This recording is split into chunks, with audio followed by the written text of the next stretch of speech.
Clint Eastwood is known for being a Hollywood legend, tough on screen, quiet in real life, but at 94 he's finally opening up about something deeply personal. 4 years, people have wondered why he stayed distant from his son Scott Eastwood. No public statements, no red carpets together, just silence. Fans thought it was just a rumor until now. In a rare moment, Clint reveals the real reason behind the emotional distance, and it's not what anyone expected. Join us as we take a look at the personal life of both Clint and Scott and take a look at the father-son relationship that has been making headlines quite recently. Climbing the ladder in Hollywood, Clint Eastwood's acting journey began in the 1950s, but real success came when he got a role in the TV series Rawhide. It was a Western, and audiences loved it. That role gave Clint the break he needed. Soon after, he became even more famous through a series of Western movies known as the Dollars Trilogy, directed by Sergio Leone. These spaghetti westerns featured Clint as the man with no name. He hardly spoke, but his presence on screen was powerful. In the 1970s and 1980s, he became the star of 5 Dirty Harry films, playing a tough and fearless cop. These roles made Clint a symbol of strength and masculinity. But he didn't stop with acting. In 1986, Clint tried something new. He became mayor of Carmel-by-the-Sea, California. He won and served for 2 years. When it comes to the box office, 2 of his biggest hits were Every Which Way But Loose and Any Which Way You Can. These were different, more fun and light-hearted. He also gave strong performances in movies like Hang 'Em High, The Outlaw Jose Wales, Pale Rider, Where Eagles Dare, Escape from Alcatraz, Heartbreak Ridge, In the Line of Fire, and The Bridges of Madison County. Even in his later years, Clint stayed active. He starred in and directed Gran Torino, The Mule, and Cry Macho. He had his own company, Malpaso Productions, which produced almost all his American films since 1967. Speaking of which, Clint wasn't just an actor, he was a talented director too. He won Oscars for Best Director and Best Picture for Unforgiven in 1992 and $1 Million Baby in 2004. He also directed Mystic River, Letters from Iwo Jima, and Flags of Our Fathers, even though he didn't act in them. Other films he directed included Changeling, Invictus, American Sniper, Sully, and Richard Jewell. Clint's talent didn't go unnoticed. He received 4 Academy Awards, 4 Golden Globes, 3 César Awards, and an AFI Life Achievement Award in 2000. The Venice Film Festival gave him the Golden Lion Award. France also honored him with the Commander of the Ordre des Arts et des Lettres in 1994 and the Legion of Honor in 2007. But while his career was shining, his personal life was far more complicated. A private and complicated personal life, Clint Eastwood was married twice, but he had many relationships along the way. Some lasted years, others didn't. Many of them even happened at the same time. He had 8 known children with 6 different women, but he never confirmed the real number. In fact, he once said, "They're vulnerable people. I can protect myself, but they can't." His biographer, Patrick McGilligan, also believed the actual number of Clint's children is not known. He claimed that Clint fathered 1 child while he was still in high school. Clint married his first wife, Margaret Neville Johnson, in December 1953. They met on a blind date earlier that year. But even during their courtship, Clint had an affair that led to a daughter named Lori. She was born in 1954 and later adopted by a couple in Seattle. The identity of Lori's mother was never made public, but it was said she was part of a theater group Clint was involved with. Clint kept having affairs while married to Johnson. One of his longest was with stunt woman Roxanne Tunis from 1959 to 1973. They had a daughter named Kimber in 1964. Clint and Roxanne stayed close friends until she passed away in 2023. Despite all this, Johnson stayed in the marriage. She and Clint had 2 children, Kyle in 1968 and Allison in 1972. But things were never really stable. In 1975, Clint began living with actress and director Sandra Lockhack. She was married too, but it was a marriage of convenience. Her husband was gay and unemployed. Locke once said Clint told her she made me monogamous and even claimed he said he had never been in love before. Clint finally divorced Johnson in 1984. Locke, however, stayed married to her husband until her death in 2018. Bill Brown, a publisher from Carmel, once said Clint considered Sandra Locke the love of his life. Yet Clint never publicly spoke about her passing. More children, more secrets. During his time with Locke, Clint had another hidden relationship. He was involved with Jaseline Reeves, a flight attendant. Together, they had 2 children, Scott in 1986 and Catherine in 1988. At the time, both kids were listed as having no legal father. When Clint and Locke split in 1989, Locke filed a palimony case against him. She later sued him for fraud too. Both cases ended in settlements. In the 1990s, Clint dated actress Frances Fisher. They had a daughter named Francesca in 1993. Then, in 1996, Clint married again, this time to news anchor Dina Ruiz. She gave birth to their daughter Morgan that same year. This marriage lasted until 2014. After that, Clint was seen often with Christina Sandera, a restaurant hostess. They never publicly confirmed their relationship, but they appeared together many times. Christina passed away from a heart attack in July 2024 at the age of 61. Later that same year, Clint was seen with someone new, but nobody knows who she is. Clint has stayed silent, and so have his team members. His spokespeople and managers have always refused to talk about his personal life. You see, Clint's life has always been a mix of public success and private mystery, fame, awards, and unforgettable roles on one side, secrets, silence, and hidden relationships on the other. But the most mysterious part of Clint Eastwood's life wasn't his fame or his films, it was his role as a father. And no story shows that better than the one involving his son, Scott Eastwood. Scott Eastwood, born to a complicated family. Scott Clinton Reeves, better known today as Scott Eastwood, was born on March 21, 1986. He was born at the Community Hospital of the Monterey Peninsula in California. His mother was Jocelyn Reeves, a flight attendant. His father, of course, was the famous actor and director Clint Eastwood. But their relationship wasn't public for a long time. Scott has one full sister, Catherine, born in 1988. He also has 6 known half-siblings from Clint's other relationships: Laurie, Kimber, Kyle, Allison, Francesca, and Morgan.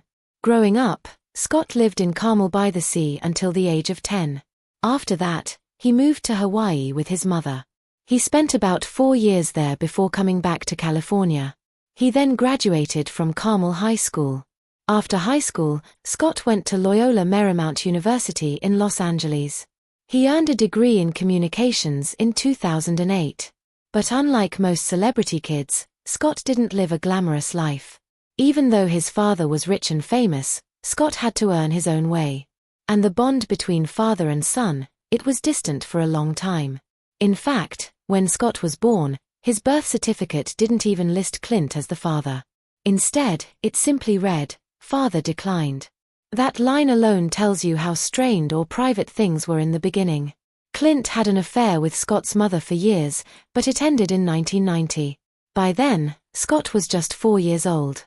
Still, Scott did spend some time with Clint while growing up. But there was no red carpet treatment. In 2017, Scott told Men's Health, "My dad never gave me a cent. He made me work for everything." That's the kind of upbringing he had, strict, with no special favors. But Scott wasn't only dealing with family complications. His life would take an even darker turn years later, a heartbreaking loss no one expected. Scott Eastwood may have looked like he had it all: good looks, a famous name, and a rising career. But in August 2016 he revealed something that had haunted him for years in an interview with GQ Australia. Scott said, "I dated a girl a couple of years ago who died in a car accident. At first it sounded like a terrible accident, but then he shared what really happened and it was shocking. It was a fender bender," he explained. There was a recall in the car's airbags. The airbag exploded and sent a piece of metal through her body. "It split her spine," he said quietly. "I've never told anybody that. That moment changed him forever." Scott said, "I think that really affected me. Maybe it's made it harder for me to date." His voice, his words, it all sounded like someone still in pain. And who could blame him? To lose someone in such a tragic and unexpected way leaves a scar. Even though he didn't name her, the pain in his voice told the whole story. It wasn't just a loss, it was something he carried with him every day. And when you pair that with the rocky childhood and the pressure of living under Clint Eastwood's shadow, it paints a very different picture of his life. Still, despite everything, Scott kept pushing forward. He worked hard to build a name for himself. But what most people didn't know was he wasn't even using the Eastwood name in the beginning, a different name, a tough climb. For years, Scott didn't use the last name Eastwood. Instead, he went by his mother's name, Reeves. That was the name he used for auditions. And yes, there is another actor named Scott Reeves, but this one was different. Scott said he wanted to avoid nepotism. He didn't want people to think he was getting roles just because of his dad. He told Men's Journal that he only started using Eastwood in 2008. By then he had already done some work and had earned a little respect in Hollywood. I just thought, oh, this is silly. If I'm doing this, I've got to carry on the Eastwood name, he told Nylon in 2015. But even then it wasn't easy. He worked all kinds of jobs to make ends meet. I parked cars, did construction, anything on the side to make extra money, he said. Hollywood may have known his last name, but Clint Eastwood didn't open doors for him. Scott auditioned for many of his father's films. He was rejected more than once. One of those times was American Sniper, which is Clint's own film. Scott said he understood. His dad was tough but fair. No special treatment. No shortcuts. Instead, Scott had to prove himself with other roles. He appeared in Gran Torino and Invictus, both directed by Clint, but they were minor roles. He got more attention with movies like The Longest Ride, Fury, and the music video for Taylor Swift's Wildest Dreams. He also played big roles in Suicide Squad, The Fate of the Furious, and Pacific Rim Uprising. Still, no matter how many films he did, some people kept calling him an overnight success. Scott didn't agree. It's the furthest thing from the truth, he said. It takes a long time to find your way. The audition that hurt the most. In 2014, Scott saw another opportunity to act in one of his father's biggest projects, the war drama American Sniper. Clint was directing and Scott auditioned for the role of Jeff Kyle, the brother of the main character Chris Kyle, played by Bradley Cooper. This time Scott really hoped it would be different. He had been working hard, building his own name in the industry. But again, the role went to someone else, Kira O'Donnell, an Australian actor. Scott later laughed about it, saying, "I auditioned for American Sniper and didn't get a role. It stung, of course. But it also pushed him further to make his own path." Ironically, that rejection led to something better. Around that time, Scott was offered the lead role in The Longest Ride, 2015. Looking back, he saw it as the right turn in his career. "I would have loved to have been part of American Sniper, but then I wouldn't have the opportunity to do this film," he said. From that point on, Scott began getting major roles without his father's name attached. He starred in movies like Suicide Squad, The Fate of the Furious, Wrath of Man, and Pacific Rim, Uprising. It wasn't always easy though. Many still believed he got roles because of his dad.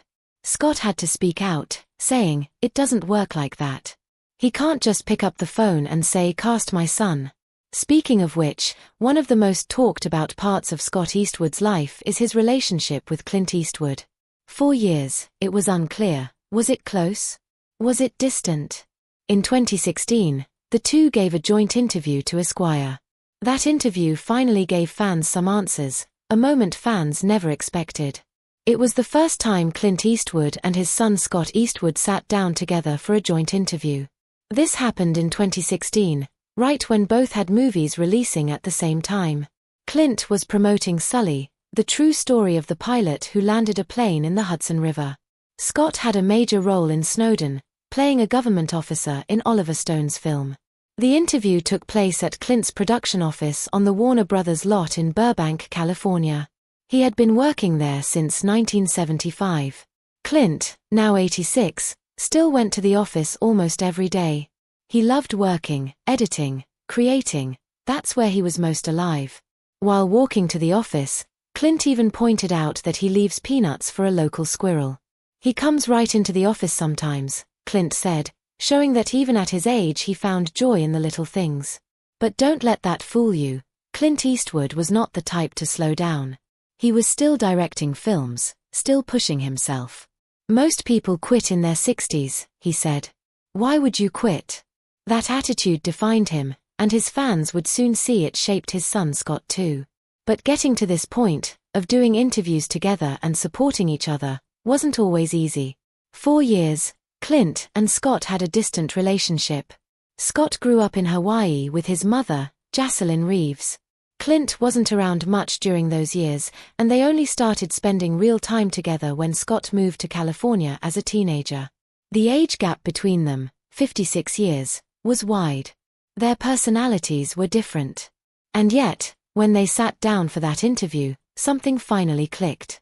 Old school father, tough childhood. When asked about their relationship, Scott didn't hold back. I lived with my mom in Hawaii until I pissed her off, and then I came to live with my dad and pissed him off, he said with a laugh. Clint just smiled and said, he was a pretty good kid. He added his mother gave him a lot of values because she's a good person. That comment said a lot. It showed that even though Clint wasn't around much, he respected the way Jocelyn raised Scott. Scott called his father old school. He said Clint raised him with rules: be on time, show up, and work hard.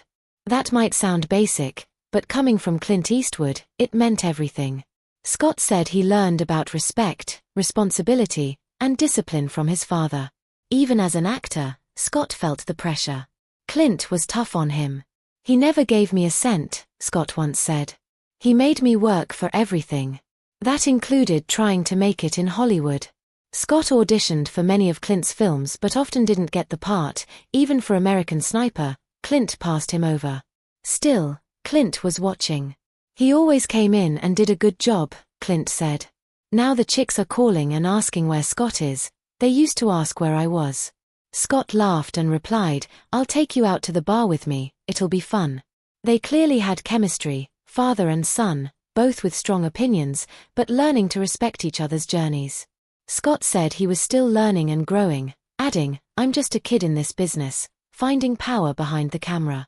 Scott talked about something he had noticed from watching his father work, that film is more of a director's world than an actor's. If you're not creating your own material, then you're just fighting for whatever's out there, he said. Clint agreed. He explained how, back in the 1950s, he was a contract actor. He had very small roles. But instead of waiting in his trailer, he stayed on set and watched others work. When I had days off, which was most days, I'd go down and watch other sets while they were shooting. He said he wanted to learn everything about how films were made. Scott remembered something his dad told him years ago: as an actor, I never went back to my trailer. I always hung out on set and learned, Clint had said. That stayed with Scott. Even while filming Fast and Furious, Scott made sure to stay around the crew and ask questions. That's how Clint learned too. He recalled his early days at Universal in 1954, getting one-liners and being forgotten, but he kept showing up. He watched Joan Crawford. He watched directors. That's how he got better. When Scott was asked how he planned to stand beside such a legendary father and still be his own man, his answer was simple: I just do what he does, keep moving forward. Clint added, with everything you do, learn something new about yourself. That was the secret, he said. Always grow. Always evolve. Instinct over advice. One of the most interesting parts of the interview came when Clint spoke about choosing projects. He said that instinct has always guided him. He remembered his lawyer and agent begging him not to do every which way but loose. This is a piece of asterisk asterisk asterisk asterisk, they told him. It's not the kind of thing you do. But Clint liked the script. He liked that it was different. It's not happy ever after, he said. The girl dumps the guy. I liked that. He made the film anyway, and it was a huge hit. The public loved it. That's why Clint always followed his gut. Nobody knows anything, he told Scott. So don't listen to anyone else. He repeated it again, nobody knows diddly. They just think they do. Scott agreed.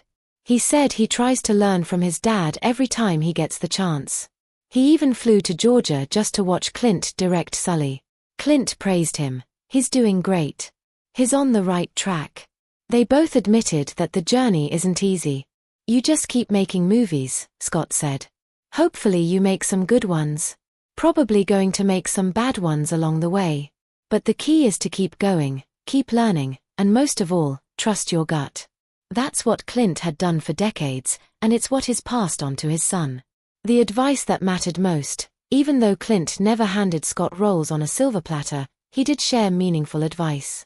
In August 2024, Scott opened up during the premiere of his film 1992, where he told people what his dad had told him when he first thought about becoming an actor: follow your gut. That simple line stuck with Scott, and he kept going back to it whenever he had to make a tough decision.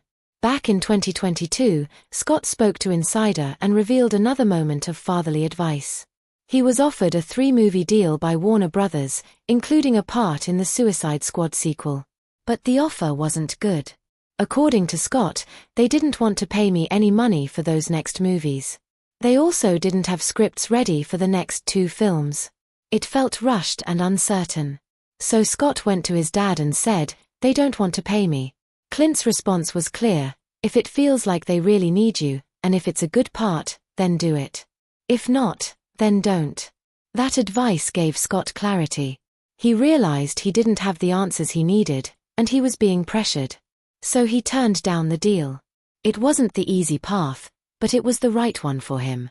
Speaking of which, the work ethic that Clint instilled in Scott stayed with him.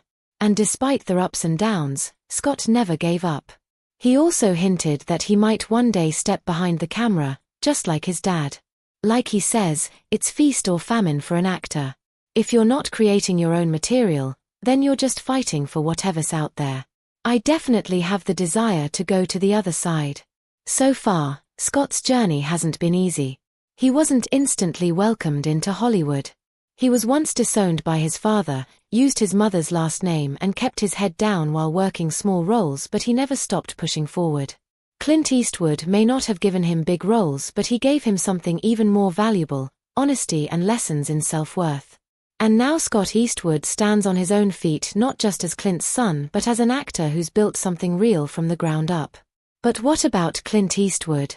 After losing his partner of 10 years, Clint Eastwood's life has recently changed quietly but deeply. How Clint is coping now: Christina Sandera passed away in July 2023 from a heart attack. She was just 61. Clint was 93 at the time. The two had been together since 2014 when they met at his Mission Ranch Hotel in Carmel, California. She was working as a hostess there. They connected and made their red carpet debut at the Oscars in 2015. Her sudden death was a shock. The cause was cardiac arrhythmia, and she also had coronary artery disease. Clint shared a short but heartfelt message. He said, "Christina was a lovely, caring woman and I will miss her very much." According to a Warner Brothers spokesperson, Clint preferred to grieve privately. But despite his heartbreak, Clint continued to show strength. In early 2024, Scott gave an update on his father. He told people that Clint was doing good. Scott called him a survivor and a trooper. He talked about how his father had seen hard times before.